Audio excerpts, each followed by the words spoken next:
vida. Vamos a orar. Señor, gracias porque tú en esta mañana, como siempre, estás aquí. Gracias por habernos traído, gracias por los que estamos, Señor, y tú ves nuestra vida y sabes nuestras necesidades, sabes cómo estamos, y ante ti no podemos ocultarte nada, y queremos pedirte que tu palabra pues cumpla su cometido y siga transformando nuestra vida, que encontremos en ella aliento, que encontremos también ánimo, que encontremos retos en ella también para nuestra vida, y que sobre todo tú te glorifiques, Señor, por medio de ella, que podamos verte y amarte, Señor, más en esta mañana, y que el Espíritu Santo hable a nuestra vida, porque realmente lo necesitamos, Señor. Amén. Amén. Cuando vemos la Biblia un poco así a alto vuelo, aparecen muchas personas y muchas de ellas tienen una personalidad, una vida, una historia atractiva. Personas de las que da gusto quizá también predicar. Normalmente estas personas son personas que hicieron grandes hazañas, personas a las que Dios utilizó de una manera muy especial, y esto hace que para nosotros sean atractivas, ¿verdad? Moisés es una persona atractiva, una persona a la que Dios llama viviendo en Egipto, lo lleva al desierto durante 40 años, lo prepara para luego llevar a cabo una gran misión, que es la de liberar al pueblo de Israel de la esclavitud, hacer que pase por medio de aquel mar. Y luego, pues todo el acompañamiento, vemos milagros, vemos el maná cayendo, las perdices, cómo brota agua de una peña. Es una persona atractiva y que da gusto leer de ella, ¿verdad? David, otra persona pues que también da gusto predicar de ella, un hombre que le vemos en sus momentos más bajos y muchas veces podemos sentirnos identificados con él, pero un hombre que llegó a ser un gran rey, un hombre al que se le conoce como alguien conforme al corazón de Dios, alguien increíble. Hay otros como Elías, como Sansón, como Jonás, que tienen historias atractivas. Sus vidas son llamativas para nosotros cuando las leemos. En el Nuevo Testamento, como qué decir de Pablo, ¿verdad? Un hombre que era perseguidor de cristianos, que él mismo daba la orden de matar cristianos, de repente se convierte en un perseguido, en alguien transformado por Jesús y que no dudan en dar su vida para vivir para Jesús. Pedro, un hombre con una personalidad fuerte, un discípulo impetuoso y que se convierte en un fundamento para el establecimiento de la Iglesia en la tierra. Y hoy quiero empezar una serie, ya dejamos atrás la carta a los Hebreos, algunas semanas atrás, y quiero empezar una serie sobre una persona que considero que es muy importante en la Biblia, estaremos de acuerdo cuando os diga quién es, pero una persona que pasa bastante desapercibido, una persona que no se suele hablar demasiado de él, un hombre que tuvo un gran llamado, un hombre al cual Dios le dio una gran promesa, pero que a veces pasa desapercibido porque es un hombre normal, un hombre que no vio milagros en su vida, un hombre que tuvo problemas en su casa, que tomó malas decisiones, pero que aún así Dios lo tiene en una alta estima. Y he titulado esta serie Una aventura de fe hacia la amistad con Dios, porque la persona de la que quiero empezar pues a predicar las próximas semanas es un hombre al cual se le considera el padre de la fe. Un hombre del cual se dice que fue amigo de Dios, y seguro que ya todos sabéis que estamos hablando de Abraham. Y creo que podemos identificarnos en muchas cosas con este hombre y con toda la vida que vivió. Así que si queréis acompañarme, vamos a hoy a leer en Génesis 12, del 1 al 9. Y primera predicación, primer sermón, lo he titulado Comienza la aventura de la fe. Así que si queréis buscarlo y lo leeremos juntos. Génesis 12, del 1 al 9.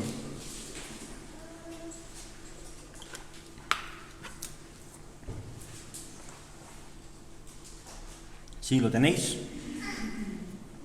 Dice así el texto: Pero Jehová había dicho a Abraham: Vete de tu tierra y de tu parentela y de la casa de tu padre a la tierra que te mostraré. Y haré de ti una nación grande, y te bendeciré, y engrandeceré tu nombre y serás bendición. Bendeciré a los que te bendijeren, y a los que te maldijeren maldeciré, y serán benditas en ti todas las familias de la tierra. Y se fue Abraham como Jehová le dijo, y Lot fue con él. Y era Abraham de edad de 75 años cuando salió de Harán. Tomó pues Abraham a Sarai su mujer, y a Lot, hijo de su hermano, y todos sus bienes que habían ganado, y las personas que habían adquirido en Harán, y salieron para ir a tierra de Canaán. Y a tierra de Canaán llegaron. Y pasó Abraham por aquella tierra hasta el lugar de Siquem, hasta el encino de More. Y el cananeo estaba entonces en la tierra. Y apareció Jehová a Abraham y le dijo: A tu descendencia daré esta tierra. Y edificó allí un altar a Jehová, quien le había aparecido. Luego se pasó de allí a un monte al oriente de Betel y plantó su tienda, teniendo a Betel al occidente y Jai al oriente. Y edificó allí altar a Jehová, e invocó el nombre de Jehová. Y Abraham partió de allí caminando y yendo hacia el Negev. Amén. La verdad es que el texto no nos habla mucho de Abraham. Si vemos el capítulo 11, sabemos que Abraham viene como descendencia, como todo el mundo, de uno de los hijos de Noé, concretamente de Sem, y que el padre de Abraham se llama Taré, y este hombre tuvo 3 hijos. Tuvo a Abraham, tuvo a Nacor y tuvo a Harán. Harán, uno de los hermanos de Abraham, muere joven y no sabemos nada de él, solamente que tuvo un hijo que se llamaba Lot, y que Abraham se casa con Sarai, y Nacor se casa con una mujer llamada Milca. Taré, el padre de Abraham, decide dejar su casa, decide dejar el lugar donde vivía, en una ciudad llamada Ur de los Caldeos, y se marcha con toda la familia hacia Harán. Y con este contexto sabemos por primera vez que Dios había tenido una conversación con Abraham. Así dice el versículo 1, dice: pero Jehová había dicho a Abraham, es decir, ya en el pasado Dios ya le había dicho algo a Abraham: vete de tu tierra y de tu parentela y de la casa de tu padre a la tierra que te mostraré. Vamos a poner un poco de contexto histórico para situarnos dónde vivía Abraham y entender un poco su situación. Estamos en el año 2000 a.C., más o menos. Ur de los Caldeos era una ciudad próspera, una ciudad importante, quizá una ciudad tipo Barcelona en su época. Era importante tanto económicamente como cultural. Y esta ciudad ahora mismo la podríamos situar más o menos en la zona de Irak, para que nos hagamos una idea de por dónde andaba.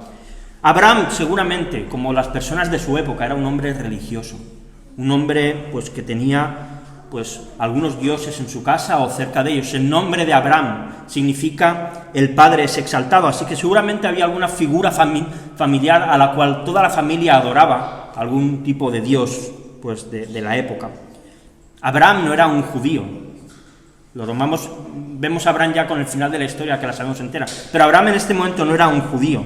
Él adoraba a cualquier dios que tenía. Abraham era una persona idólatra. Mirad Josué 24:2, dice: y dijo Josué a todo el pueblo: así dice Jehová, Dios de Israel, vuestros padres habitaron antiguamente al otro lado del río, esto es Taré, padre de Abraham y de Nacor, y servían a dioses extraños. Así que Abraham era una persona idólatra, como cualquier otra persona de aquella época. Y creo que esto es importante, porque no se nos dice que Dios le dijo a Abraham que dejara su tierra, que dejara su familia y del núcleo familiar, sino que Dios ya se lo había dicho antes. Esto no era algo que aparece de repente cuando Abraham parte, sino que Dios ya le había dicho antes, y Abraham estuvo un tiempo sin obedecer a Dios. No sabemos cuándo, pero vemos que Abraham obedece a medias. Abraham se va de Ur de los Caldeos, deja su tierra, pero no deja ni a su padre ni a su sobrino, sino que se los lleva con él. Incluso más adelante, cuando Dios vuelva a decirle, y lo veremos en el texto, Abraham sigue llevándose a su sobrino Lot, cosas que luego le van a traer problemas y conflictos a la vida de Abraham. Y llama la atención, al menos a mí me lo llama, que el llamado que Dios le da a Abraham es muy genérico. ¿No os parece?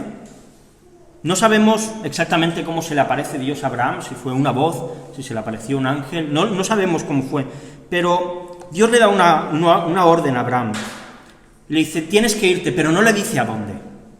No le dice: Abraham, tienes que ir a tal sitio. Eso hubiese sido mucho más sencillo.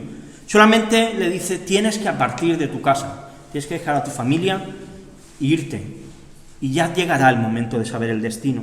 Y creo que muchas veces nuestra vida cristiana es igual. Dios nos llama para cumplir con ciertas cosas, Dios nos llama a dejar ciertas cosas y a veces no sabemos dónde tenemos que ir. Está claro, tenemos muy claro cuál es nuestra tierra prometida, ¿verdad? El cielo. Esa es segura, ese es nuestro destino hacia el que vamos, ese lugar donde dice en Apocalipsis que las calles son de oro, que el mar es transparente como el cristal, que no habrá llanto, que no habrá dolor, que no habrá enfermedad, y todo esto es maravilloso pensar que eso es a donde vamos, pero hoy Dios sigue llamándonos a cada uno de nosotros a implantar su reino en esta tierra. Y a veces el llamado de Dios es solamente deja cosas y ve. Y a veces no sabemos dónde tenemos que ir. A veces el llamado de Dios es un llamado solitario. Es un llamado en el que nos toca hacer las cosas sin compañía. Y aquí tenemos que preguntarnos, ¿hay cosas que Dios nos está llamando y nos está pidiendo que dejemos? Hay cosas que Dios nos está diciendo, oye, deja ya esto, porque si no, no vas a poder cumplir con tu cometido, no vas a poder cumplir con tu llamado.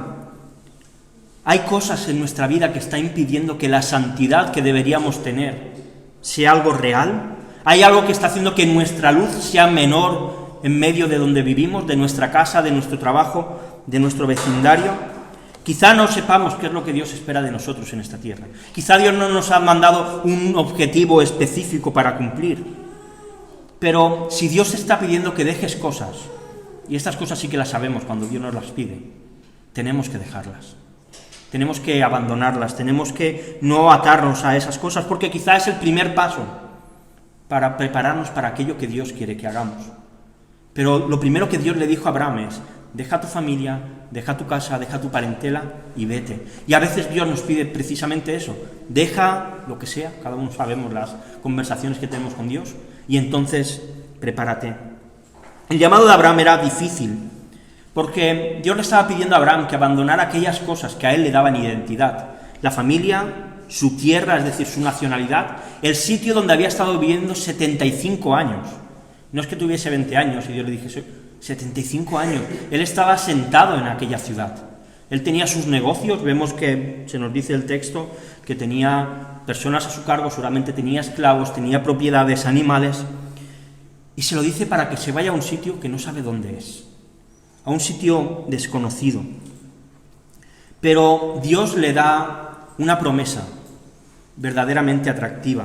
Dice en los versículos 2 y 3, y haré de ti una nación grande, y te bendeciré, y engrandeceré tu nombre y serás bendición. Bendeciré a los que te bendijeren, y a los que te maldijeren maldeciré, y serán benditas en ti todas las familias de la tierra. Qué bendición tan increíble, ¿verdad? Yo creo que cualquiera de nosotros nos gustaría que Dios nos dijese esto. Aunque Abraham se da a entender que era un hombre exitoso, que tenía muchas cosas, había una cosa que a Abraham le faltaba, y era descendencia. Era un hombre de 75 años que aún no había tenido ningún hijo. En el capítulo anterior se nos dice que Sarai era una mujer estéril, es decir, una mujer que no podía tener hijos. Así que a Dios le está poniendo a Abraham un contrato delante bastante atractivo. Le está diciendo, voy a conseguir que todo lo que tienes lo mantengas, pero además te voy a dar lo que no tienes, que es descendencia. Cualquiera en su situación querría firmar este pacto. Abraham y Sarai no podían tener hijos. Y aquellos que hemos tenido problemas para tener, sabemos lo que se pasa en ese proceso. Era llamativo, porque no solamente Dios le había dicho, oye, te voy a dar un hijo o dos, te voy a dar una nación, voy a hacer que en ti tengas una descendencia inmensa. Tu nombre, Abraham, va a ser famoso y se va a recordar todo el tiempo. Quienes te ayuden, yo les voy a ayudar. Quienes vayan contra ti, yo voy a ir contra ellos.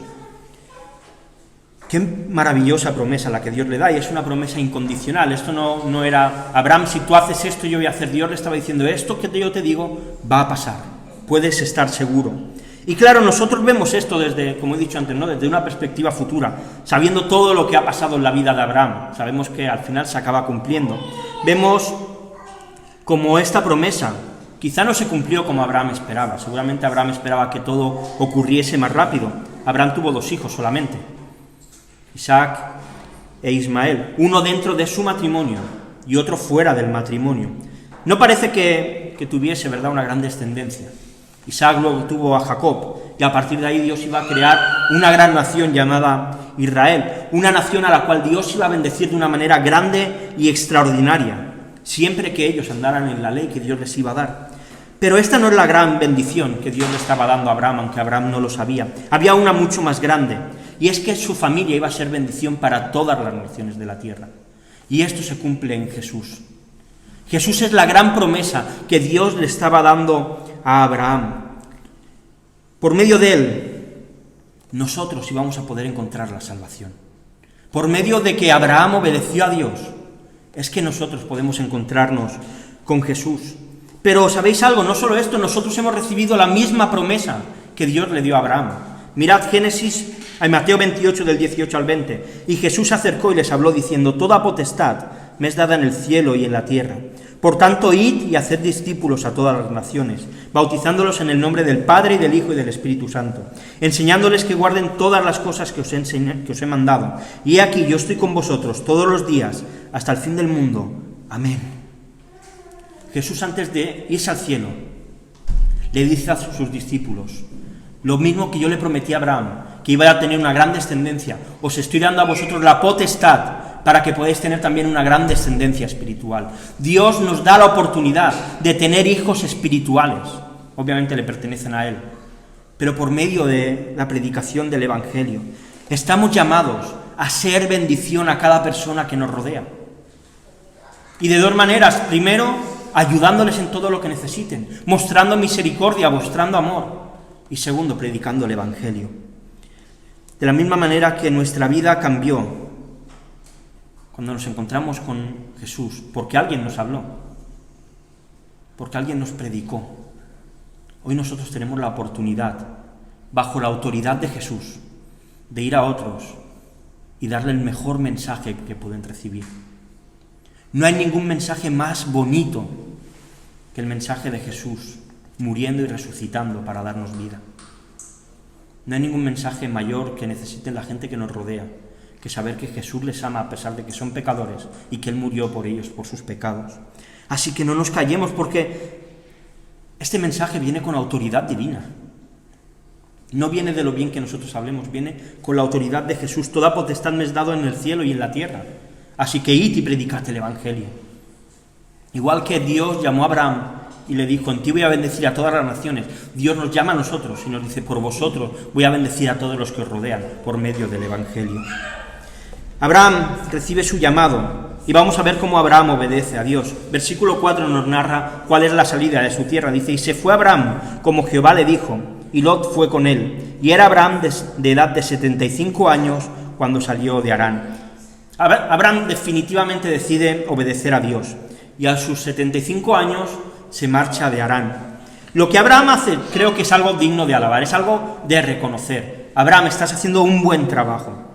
Tanto así que en el capítulo 11 de Hebreos, el capítulo de los héroes de la fe, se nos narra, por la fe Abraham, siendo llamado, obedeció para salir al lugar que había de recibir como herencia, y salió sin saber a dónde iba.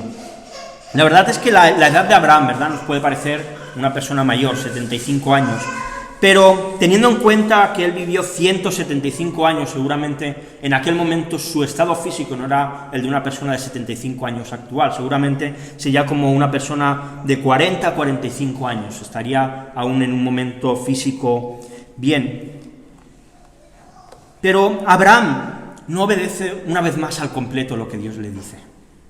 Él debía irse únicamente con su casa, pero se lleva a su sobrino Lot. Y como ya he dicho antes, esto le va a traer algunos problemas, que si se hubiese ido solo, pues los hubiese evitado. Antes hemos hablado de la importancia de dejar cosas cuando Dios nos llama y nos pide que las dejemos, aunque no sepamos dónde vamos. Y a veces también nuestra obediencia es parcial. A veces dejamos cosas, pero no las dejamos del todo. Seguimos tonteando a veces con el pecado que deberíamos haber dejado. O dejamos que algunas cosas nos sigan acompañando y de vez en cuando pues gustamos de ellas y este tipo de cosas. Y cuando pasa esto, muchas veces acabamos teniendo problemas. A veces decimos, Señor, ¿por qué me pasa esto? ¿Por qué me pasa lo otro? Pero a veces si nos analizamos, somos nosotros los que nos metemos en los problemas y no Dios. A veces no es tanto la tentación, sino nuestras malas decisiones. Y a veces entonces tendríamos que pararnos. Y antes de preguntarle a Dios, Señor, ¿por qué me pasa esto?, quizá deberíamos preguntarnos, ¿me he buscado yo que me pase esto? ¿Me he buscado yo tener este problema? En el caso de Abraham, él acabó cediendo en el futuro la tierra buena a Lot cuando no tenían espacio para vivir. Abraham tuvo que perder tiempo en ir a rescatar a su sobrino, que se metió en problemas porque le capturaron. Abraham tuvo que clamar a Dios para que no destruyese Sodoma, porque su sobrino vivía allí. Abraham tuvo preocupaciones que no eran necesarias si Lot no hubiese ido con él. Por eso es tan importante que cuando Dios nos pide que dejemos cosas, las dejemos, porque a veces acarrean consecuencias en nuestra vida, que son porque nos las buscamos nosotros. Así que, una vez más, si Dios nos está llamando, deja esto, deja lo otro, dejémoslo. No alarguemos y no alarguemos nuestra agonía y nuestros problemas los hagamos mayores solamente por nuestra testarudez y nuestra cabezonería. Abraham sale de su tierra y se marcha a donde Dios le estaba guiando. Mirad, versículo 5. Tomó pues Abraham a Sarai su mujer y a Lot, hijo de su hermano, y todos sus bienes que habían ganado y las personas que habían adquirido en Harán, y salieron para ir a la tierra de Canaán, y a tierra de Canaán llegaron. Abraham llega a una tierra, y no es extraño que nos remarque el texto que la tierra a la que Abraham llega estaba habitada por el cananeo. Lo normal, yo me pongo en la situación de Abraham y pienso, bueno, Dios me está diciendo que vaya para allí, yo voy. Lo normal es que cuando llegue me encuentre aquella tierra preparada para habitarla, ¿verdad? Pero en cambio se encuentra que hay personas nómadas viviendo en aquel lugar. Se encuentra a un pueblo, el pueblo cananeo, descendientes de otro de los hijos de Noé, de Cam. El hijo de Noé, aquel que cuando vio a Noé desnudo, en vez de taparle, fue a llamar a sus hermanos y por lo tanto le deshonró. Dios aquí va a empezar también a cumplir aquella maldición que Noé hizo a su hijo, pero Abraham seguramente no tenía conocimiento de esta maldición, de esta situación, por lo que, aunque el texto no nos lo dice, sí que podría ser lógico pensar que Abraham llegara allí y dijese, bueno, Dios me ha sacado de mi tierra, que yo estaba cómodo en mi casa, con mis siervos, con mis animales, con todas mis cosas, y ahora me trae a una tierra donde encima hay un montón de gente, y ahora, ¿qué voy a hacer yo? Porque claro, yo solo contra un pueblo está la cosa bastante difícil. Pero, ¿sabes? Así son los planes de Dios a veces. A veces son difíciles y a veces son inciertos. Es posible que Abraham pudiese pensar que se iba a encontrar una tierra libre, una buena tierra en la que crear ahí la nación que Dios le había prometido. Pero Abraham se encuentra con dificultades. Y esta es nuestra vida también, ¿verdad? Dios nos llamó a seguirle, Dios nos dijo, os voy a llevar a una tierra maravillosa en el cielo, pero la vida no es un camino de rosas, la vida es una vida llena de dificultades, llena de problemas, y seguir a Jesús implica tomar decisiones valientes. Seguir a Jesús no es para cobardes, seguir a Jesús es para personas que hemos decidido negarnos a nosotros mismos, es decir, que hemos decidido vivir para Jesús en vez de vivir para nuestro placer, que hemos decidido tomar nuestra cruz cada día, es decir, que estamos dispuestos a, si llegase el caso, a morir solamente por no negar el nombre de Jesús. Y claro, seguir a Jesús es difícil.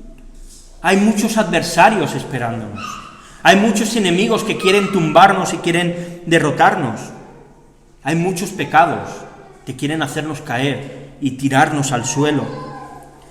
Cuando era pequeño, se contaba una ilustración en la que se decía que Satanás llamó a su ejército de demonios y les hizo venir ahí para que cada uno diese su parte. Y llamó el primero uno de los generales de Satanás. Dijo, mira, había un avión lleno de pastores que iban a una convención y he hecho que el avión se estrelle y se maten todos. Y Satanás enfadado le dice, ¿pero no ves que los han mandado a todos al cielo? ¿Que de esta manera no estamos consiguiendo nuestro plan de destruir? Y así fueron pasando sus generales, sus coroneles, y llegó un demonio, un soldado pequeñito, y le dijo, mira, yo no he hecho nada grande como todos estos, pero yo me he ido el domingo a la iglesia, y a uno le he dicho que mire al otro el pantalón tan feo que lleva. Al otro le he susurrado y le he recordado que tiene muchas cosas que hacer al día siguiente. Y he conseguido que estén todos en el culto, pero que cada uno esté pensando en cosas diferentes y que ninguno esté centrado en Jesús. Y Satanás le dijo, has hecho un muy buen trabajo. Has conseguido que esos que estaban en la iglesia no cumplan el cometido para el que habían ido. Y muchas veces vemos como nuestros adversarios a veces son grandes pecados y a veces no son así. A veces son cositas pequeñas que hay en nuestra vida. El rencor, la crítica, las malas palabras, las malas respuestas que tenemos en nuestra casa con nuestro marido, con nuestra mujer, con nuestros hijos, la queja, la apatía, el tener la mente en sitios que no tocan cuando estamos delante del Señor. Está bien luchar contra los pecados grandes y tenemos que hacerlo, pero tenemos que fijarnos también en lo pequeñito, porque a veces son esas cosas las que más nos alejan de Dios, más que las cosas grandes. Necesitamos pensar algo que este mundo no nos invita a hacer, y es analizar todas esas cosas que nos van haciendo caer. Vivimos en un mundo que todo es rápido, que si quieres algo lo pides por el móvil y a la media hora lo tienes para comer. Pero Dios es un Dios de calma, de lentitud. ¿Os acordáis cuando Elías está en aquella cueva, deprimido? Pasa un terremoto, pasan los vientos, y Elías esperaba encontrar a Dios en eso grande, pero no lo encuentra hasta que pasa el silbo apacible. Y a veces Dios es un Dios de calma. Y necesitamos analizar esas cosas, poner freno a esta rapidez en la que vivimos y ver qué cosas hay en nosotros que tenemos que ir cambiando, esos enemigos que nos quieren hacer caer. Abraham abandona Harán, dice versículos 6 y 7, y pasó Abraham por aquella tierra hasta el lugar de Siquem, hasta el encino de More, y el cananeo estaba entonces en la tierra. Y apareció Jehová a Abraham, y le dijo: a tu descendencia daré esta tierra. Este lugar, Siquem, y se nos nombra un encino, el encino de More, allí donde los cananeos vivían. Se cree que este árbol era uno de los lugares de culto donde los cananeos iban a hacer sus sacrificios y donde iban a adorar. Y iban a adorar precisamente a un Dios de la prosperidad. Ellos creían que este era un Dios de la prosperidad. Y además creían que adorar aquel árbol les convertía en personas más fértiles. Así que vemos a Abraham acampado cerca de un árbol de la prosperidad y de la fertilidad. Abraham sigue siendo una persona idólatra hasta aquí. Está obedeciendo a Dios, pero su corazón sigue creyendo que hay otros dioses que le pueden ayudar. Y entonces Dios se le vuelve a aparecer a Abraham. Y Dios está reforzando la promesa que Él le ha dado. Porque, aunque es verdad que Abraham no había obedecido al 100%, ahí está Lot con él, Dios no iba a invalidar su promesa. Dios la refuerza y le dice: deja de mirar a ese encino donde tú piensas que vas a tener prosperidad, sino que a donde tú estás, yo, el Dios que no ves, aunque ahora me ha parecido, yo a tu descendencia, que no tienes, le voy a dar esta tierra. Si no sabemos cómo Dios llamó inicialmente a Abraham, porque el texto no nos lo dice, ahora Dios se le aparece de una manera visible. Abraham está viendo a Dios delante suyo. Y Dios le había dicho a Abraham antes, pero ahora Abraham tenía la tentación de aquel encino, de volver a adorar a alguien que le pudiese dar fertilidad. Pero en cambio, Dios le dice: yo te voy a dar descendencia. Confía en mí, estate tranquilo. El corazón de Abraham seguro que anhelaba tener descendencia, seguro que quería tener hijos. Era la manera en que él iba a asegurar su linaje, que iba a asegurar que su descendencia mantuviese aquellas cosas que él consiguiese. Hoy en día parece que tener hijos es una maldición. Hoy en día parece que tener hijos está mal, y de ahí que el aborto esté hasta defendido por ley. El asesinato de personitas que no han ni siquiera nacido. Y que se celebra, se hacen manifestaciones cuando se consigue, por fin podemos matar bebés. Y yo creo que de aquí a unos años, cuando las futuras generaciones, si el Señor no ha venido, miren para atrás, nos verán como personas sin escrúpulos. Porque es una barbaridad esto. Pero en el tiempo de Abraham, un tiempo en el que era muy supersticioso, no tener hijos significaba que seguramente había algún Dios que estaba contra ti. Mucha gente seguramente pensaba que había dioses que estaban en contra de Abraham. Así que lo normal sería que en esa situación el corazón de Abraham dijese: vamos a adorar a este encino de More, a ver si de esta manera por fin conseguimos tener descendencia ya. Pero ante la tentación, Dios aparece para darle una salida a Abraham y para que no caiga una vez más en la idolatría. Y mira, ¿sabes? Dios conoce tus debilidades. Dios conoce mis debilidades. Dios sabe cuáles son nuestras situaciones en las que son más fáciles que caigamos. Él conoce nuestros anhelos, Él conoce nuestros deseos. Él sabe qué es lo que más queremos en nuestra vida. Y cuando estos son públicos, cuando los decimos, Satanás también los conoce. Satanás no conoce lo que hay en nuestro corazón, pero aquello que decimos sí que lo conoce, porque él lo puede escuchar. ¿Y cuántas veces nosotros nos sentimos vacíos cuando no conseguimos esas cosas? Y entonces aparecen las tentaciones, ofreciéndonos una y otra vez aquellas cosas que anhelamos en el corazón, aquellas cosas que queremos. Aquellas cosas que quizá le hemos pedido a Dios y Él no nos ha dado, aparecen de otra manera y creemos que esa otra cosa puede suplir lo que Dios no nos da. Pero cuando la tentación aparece, no sé si alguna vez os ha pasado, a mí me ha pasado, que estás en esa batalla interna entre pecar y no pecar. Es decir, sé que esto no está bien, pero me apetece mucho hacerlo. ¿Os ha pasado alguna vez? ¿Sí? ¿Sí? Vale. Digo, igual soy yo el único que le pasa, puede ser, ¿eh? Pero hay algo que nos empuja a decir, no caigas, y ese algo es el Espíritu Santo. Mirad, 1 Corintios 10:13, no os ha sobrevenido ninguna tentación que no sea humana, pero fiel es Dios que no os dejará ser tentados más de lo que podéis resistir, sino que dará también juntamente con la tentación la salida para que podáis soportar. Y es que cuando la tentación aparece, Dios reafirma sus promesas. Cuando la tentación parece que nos va a tumbar, Dios nos dice, tú ya no eres un esclavo al pecado, ya no estás atado a eso, yo te echo libre por medio de mi sangre. Jesús nos dice, ya no vives esclavizado a eso, ahora vives esclavo a mí por amor. No tienes por qué caer otra vez. Jesús nos tiende la mano para reafirmar que somos hijos de Dios. Y qué pena que a veces, aún así, nosotros decidamos caer. Pero lo bueno es que aunque decidamos caer, podemos volver a ir a Dios. Y Dios, como un Padre amoroso, nos abraza y nos dice, ven para casa otra vez. Ya hablaremos de lo que has hecho, no te preocupes. Pero ven a casa, te voy a restituir, te voy a restaurar. Y Dios siempre hace esto. Y tras la aparición y la confirmación de la promesa, el corazón de Abraham ahora sí se inclina hacia Dios. Versículos del 7 al 9. Y edificó allí un altar a Jehová, que le había aparecido.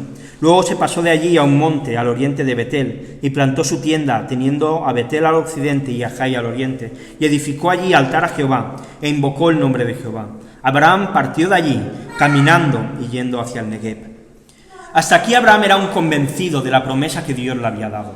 Él estaba convencido de que ese Dios que se le había aparecido iba a cumplir lo que le había dicho, pero él seguía entre dos aguas. No estaba convertido del todo. Bueno, está bien esto que me dice, pero voy a seguir. Primero, Abraham edifica un altar para no olvidar lo que Dios le había dicho. Y es llamativo porque ahora junto a aquel árbol que los cananeos adoraban, esperando que les diese fertilidad, había un monumento de piedras que anunciaban que Dios se le había aparecido a Abraham para decirle que esa tierra iba a ser dada a su descendencia. Que había allí un Dios que podía competir con los dioses que los cananeos estaban adorando. Que había un Dios que estaba dispuesto a pelear por su gloria, aunque aquella gente adorara a otros dioses. Porque mientras que los dioses a los que los cananeos adoraban, ellos tenían que ir a adorarles, el Dios de Abraham era un Dios que se acercaba a Abraham. Era un Dios cercano, era un Dios íntimo. Y esta es la realidad. Los dioses de este mundo son dioses impersonales. Son dioses a los que nosotros tenemos que ir a buscar. La pornografía hay que ir a buscarla. La televisión hay que ir a buscarla. Pero el Dios verdadero es un Dios que se acerca a nosotros. Es un Dios que cuando estamos mal, de repente nos habla con una palabra en la mente, en el corazón. Es un Dios que cuando estamos deprimidos, muchas veces nos abraza y podemos sentir un amor diferente. Los dioses de este mundo nos pueden ofrecer muchas cosas, mucho placer, mucho bienestar, pero cuando nos saciamos, cuando nos empachamos y pasamos más tiempo buscando qué película ver en Netflix que la película que ver, cuando ya no nos sacia nada, cuando ya no hay nada que nos llena, cuando estamos cansados de desplegar así para arriba con el dedo en TikTok o en Instagram porque ya nos aburren las fotos o los vídeos que vemos, ahí es cuando nos damos cuenta que los dioses de este mundo no nos valen para nada. Bueno, nos han valido para un ratito, pero al final nos quedamos vacíos. En cambio, el Dios cristiano es todo lo contrario. Es un Dios personal. Es un Dios que sale a nuestro encuentro. Es un Dios que nos busca. Es como el pastor al que se le pierde una oveja y se va a buscarla hacia el lugar donde se ha perdido para volver a traerla al redil. Es un Dios que sale al encuentro. Es un Dios en el que realmente satisface las necesidades que tenemos. Es un Dios que tiene agua viva, que tiene pan que sacia. Es un Dios que crea dependencia cuanto más le conocemos. Y hay algo aún más en lo que podemos invitar a Abraham. Abraham se fue a un monte, y en ese monte, en el futuro, iba a fundarse Jerusalén. Abraham hizo muchos monumentos a lo largo de su vida, y fueron lugares claves para luego el pueblo judío. Cualquier persona que pasase por aquel lugar iba a saber que algo divino ocurrió allí. Ese no era un testimonio solamente para él, era un testimonio para cualquiera que pasase por allí. Pero cada vez que Abraham pasase, iba a recordar que el Dios verdadero le había prometido que esa tierra iba a ser dada a su descendencia. Y muchas veces nuestras crisis de fe, nuestras crisis de confianza en Dios, vienen porque no recordamos lo que Dios ha hecho. Viene porque no hemos levantado monumentos que nos recuerden que Dios estuvo con nosotros. Y con esto no estoy diciendo que ahora en tu casa, cuando Dios haga algo, cojas piedras y montes un altar, no estoy diciendo eso. Pero quizá sí que tengas un diario donde cuando Dios responda a una oración, pongas una fecha y qué es lo que Dios respondió. Que cuando Dios hizo algo, que lo apuntes. Que cuando no ibas a llegar a final de mes y de repente apareció un dinero que no sabías de dónde, que lo apuntes. Que vayamos haciendo memoria en nuestras vidas, para que cuando lleguen las crisis de fe que llegan, porque esta es la realidad, hay momentos en los que nos sentimos lejos de Dios, en los que decimos, bueno, parece que Dios ya no está a mi lado, podamos coger ese diario, ese papel, lo que sea, y recordar todo lo que Dios nos ha ido dando. Y que esto que hagamos no sea para adorar lo que hemos escrito, sino para recordar que hay un Dios verdadero al que sí que tenemos que adorar. Y acabo ya. Hemos visto hasta aquí el inicio de la aventura de Abraham, hasta llegar a aquel patriarca en el cual se va a convertir. Abraham no tiene ni idea de lo que se le viene encima, pero Dios sí que lo sabía. Y como gracias a él, el plan de redención que Dios había determinado antes de que todo fuese creado, se iba a llevar a cabo. Y creo que en este llamado de Abraham podemos encontrar dos enfoques. El primero, podemos mirarnos a nosotros mismos. Nuestro llamado tuvo circunstancias diferentes, seguramente a las de Abraham, pero es exactamente igual que la de él. Abraham era un hombre normal que vivía en una generación difícil, llena de pecado y llena de adoración a otros dioses. Nosotros estamos en la misma situación que él antes de conocer a Jesús. Éramos personas normales que vivíamos en una sociedad llena de pecado y muy idólatra. Los más mayores seguramente podéis hablar, hoy en día quizá ya no se hace tanto, pero era normal, todos los pueblos tenían sus vírgenes, sus santos, sus patrones a los cuales se adoraba, a los cuales se le llevaban ofrendas. Los actuales tenemos otros dioses, el dinero, la felicidad, el ocio, las redes sociales, el sexo, el egoísmo.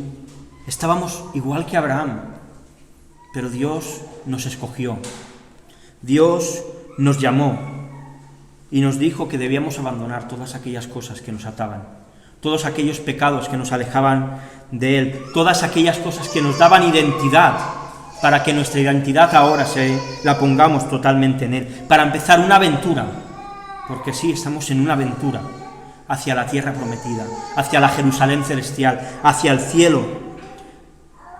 Y al igual que Abraham, nosotros también hemos sido escogidos para ser bendición a todos los que nos rodean por medio de la proclamación del Evangelio. No dejemos de evangelizar, no dejemos de presentar las buenas nuevas de salvación a aquellos que nos rodean. Y el segundo enfoque es un enfoque que ocurre entre bambalinas, se podría decir, y realmente es el que da sentido a la historia de Abraham y a la nuestra. El segundo enfoque ocurre en la eternidad, antes de que todo fuese creado, donde el Padre, el Hijo y el Espíritu Santo, al ver que nosotros éramos pecadores, al ver que ninguno íbamos a poder salvarnos por nuestros méritos, hacen un llamado. Necesitamos que haya uno que abandone la casa y vaya a salvarlos. Y el Hijo dice, papá, yo voy. Papá, yo voy a dejar mi gloria, Yo voy a dejar a todos los ángeles que me adoran. Yo voy a dejar en mi trono, mi posición como rey, y me voy a humillar. Voy a abandonar mi identidad en la Trinidad para hacerme un hombre y seguir siendo Dios, para poder vivir la vida que ellos no pueden vivir, para poder obedecerte como ellos no te pueden obedecer, para sufrir como ellos no pueden sufrir, para morir como ellos no pueden morir, y para que ellos tengan la vida que ellos no pueden tener, pero que la tengan por medio mío. Jesús era el cumplimiento a la promesa que Dios le da a Abraham. En él van a ser benditas todas las naciones de la tierra, porque hoy el Evangelio está en todas las naciones de la tierra, y nosotros somos la evidencia de esto. Cristo en la cruz estaba pagando nuestra adopción para ser parte del Hijo de Dios. Abraham, su vida está anunciando lo que Jesús iba a hacer también. Y esto es maravilloso, porque conforme vayamos viendo la vida de Abraham, vamos a ir conociendo también más a Jesús, y espero que amándole más. Vamos a orar. Señor, gracias por tu palabra, y gracias por la historia de este hombre. Señor, gracias por haber escogido a este hombre como patriarca, y porque en él nos podemos ver identificados, pero también podemos conocerte a ti, Señor. Y te queremos rogar que tú nos ayudes a abandonar, Señor, igual que Abraham hizo, todas aquellas cosas que nos atan, todas aquellas cosas que nos hacen estar lejos de ti, y que nos ayudes a amarte, Señor, a no atarnos a las cosas de este mundo, sino a vivir esta aventura a la cual tú nos has llamado en medio de los peligros y de las dificultades, Señor. Y en esta mañana te queremos glorificar, Señor. Gracias por abandonar el cielo para venir a rescatarnos. Gracias por vivir nuestra vida. Gracias por morir en nuestro lugar. Y queremos glorificarte y bendecirte y decirte, Señor, que te amamos. Amén.